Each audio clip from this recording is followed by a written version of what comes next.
हरिः ओम श्री गुरुभ्यो नमः. These shlokas are recorded by separating the stanza word by word for easy learning. Please share your feedback in the comment. Kindly subscribe and share to others.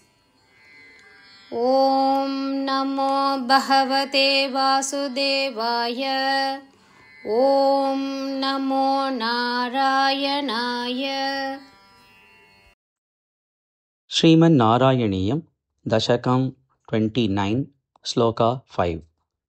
अस्मासु इयं प्रणयिनी अस्मासु इयं प्रणयिनी अस्मास्वियं प्रणयिनी अस्मास्वियं प्रणयिनी इति असुरेषु तेषु इति असुरेषु तेषु अस्मास्वियं प्रणयिनीत्यसुरेषु तेषु अस्मास्वियं प्रणयिनीत्यसुरेषु तेषु जोषं स्थितेषु अथ जोषं स्थितेषु अथ जोषं स्थितेष्वथ जोषं स्थितेष्वथ समाप्य सुधां सुरेषु समाप्य सुधां सुरेषु जोषं स्थितेष्वथ समाप्य सुधां सुरेषु जोषं स्थितेष्वथ समाप्य सुधां सुरेषु अस्मास्वियं प्रणयिनीत्यसुरेषु तेषु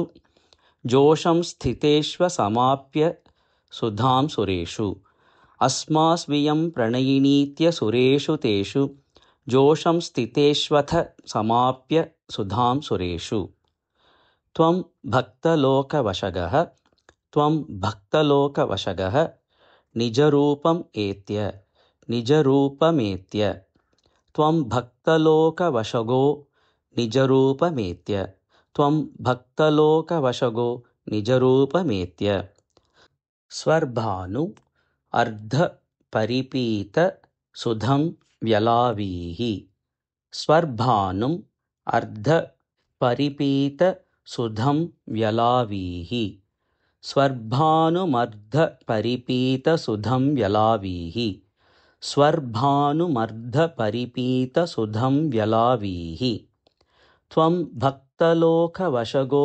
निजरूपमेत्य स्वर्भानुमर्धपरिपीतसुधं व्यलावीः त्वं भक्तलोकवशगो निजरूपमेत्य स्वर्भानुमर्धपरिपीतसुधं व्यलावीः अस्मास्वियं प्रणयिनीत्यसुरेषु तेषु जोषं स्थितेष्वथ समाप्य सुधां सुरेषु त्वं भक्तलोकवशगो निजरूपमेत्य स्वर्भानुमर्धपरिपीतसुधं व्यलावीः अस्मास्वियं प्रणयिनीत्यसुरेषु तेषु जोषं स्थितेष्वथ समाप्य सुधां सुरेषु त्वं भक्तलोकवशगो निजरूपमेत्य स्वर्भानुमर्धपरिपीतसुधं व्यलावीः अस्मास्वियं प्रणयिनीत्यसुरेषु तेषु जोषं स्थितेष्वथ